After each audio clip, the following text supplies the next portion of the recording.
Nós vimos a história na Bíblia e eles nunca mais esqueceram essa história, porque eles vão ensinar a vocês a história que eles viram hoje.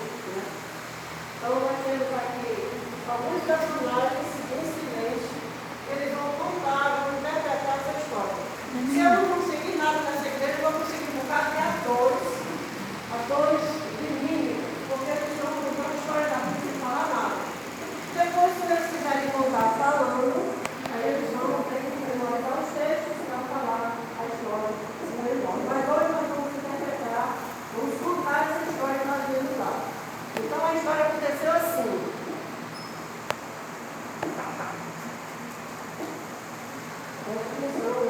A congregação presta atenção para você entender o que vai acontecer.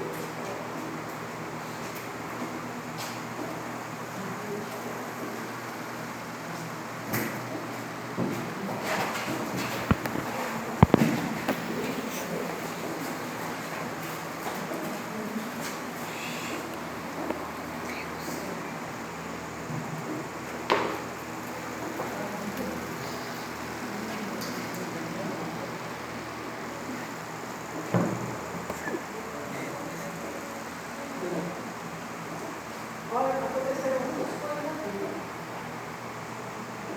Primeiro, que aconteceram muitas coisas nesse pequeno trecho da Bíblia.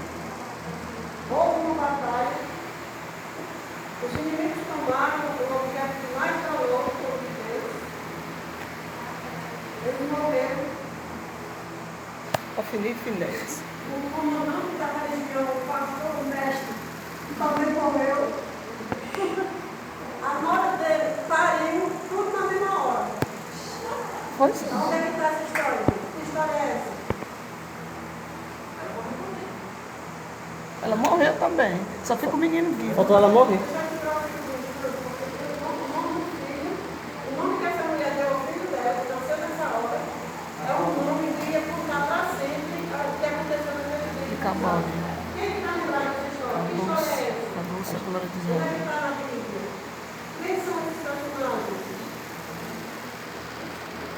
Primeiro Samuel. Primeiro Samuel. Quem é esse? O grande? O grandão é o Eli. sacerdote Eli. A Bíblia diz que Eli não foi um pai legal. E também, por ele não ser um pai legal, ele não foi um líder religioso legal. Porque a Bíblia diz que um líder religioso tem que ser em casa, tem que ser respeitado em casa, tem que ter moral em casa. Então, Eli foi um sacerdote relapso, desobediente a Deus, porque ele deixava que os filhos dele fizessem tudo o que eles queriam fazer. Ele dava mau testemunho, eles faziam injustiça, eles cometiam pecados horríveis, mas eles eram os sacerdotes de Deus. E aí um dia os inimigos foram. Mãe, o nome dos cabas? Ofni e Finés, Eli, Ofni e Finés eram os filhos de Eli. Aconteceu que os inimigos, que eram os filisteus, que eram representados por aqueles três rapazes que estavam ali, os filisteus travaram uma guerra com o povo de Deus. E os sacerdotes levaram a arca de Deus, a arca de Deus, o testemunho, os 10 mandamentos, levaram aonde o exército estava. Porque eles acreditavam que Deus protegia por causa da arca. Só que Deus não protegia por causa da arca.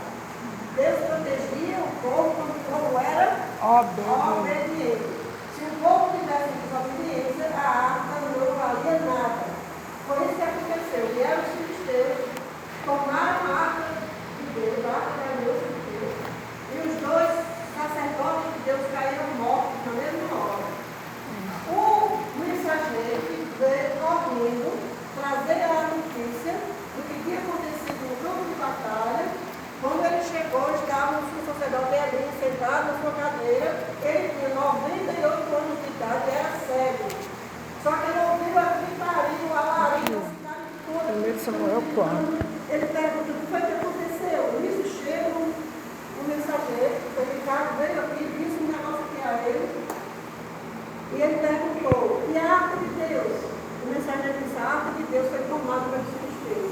Ele disse: meus filhos. O mensageiro disse: os seus filhos estão mortos. Aí ele cai da cadeira do novo.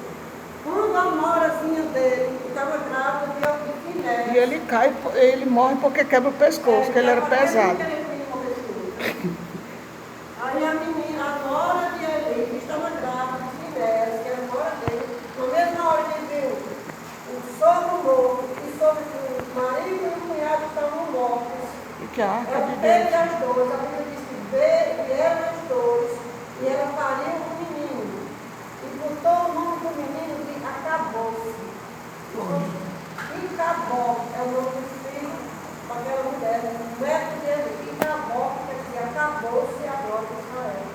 É uma história triste, mas é uma história que traz muita E advertência para morreu. nós. E a mulher morre Deus não se também. importa com a igreja, Deus não se importa com o prédio, Deus não se importa nem mesmo com o culto onde a palavra é ministrada.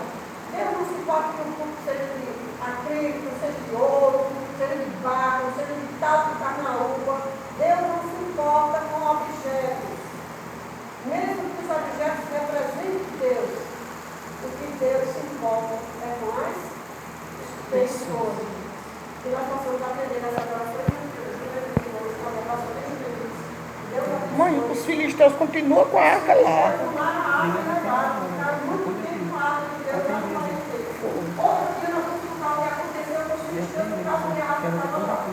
Vamos ressuscitar os mortos e vamos pedir. E tem uma que deveria ter morrido e não morreu. Vamos ficar todos em pé agora para orar. Pode que nós possamos Deus, nós vamos encerrar a nossa vida de hoje. Essa história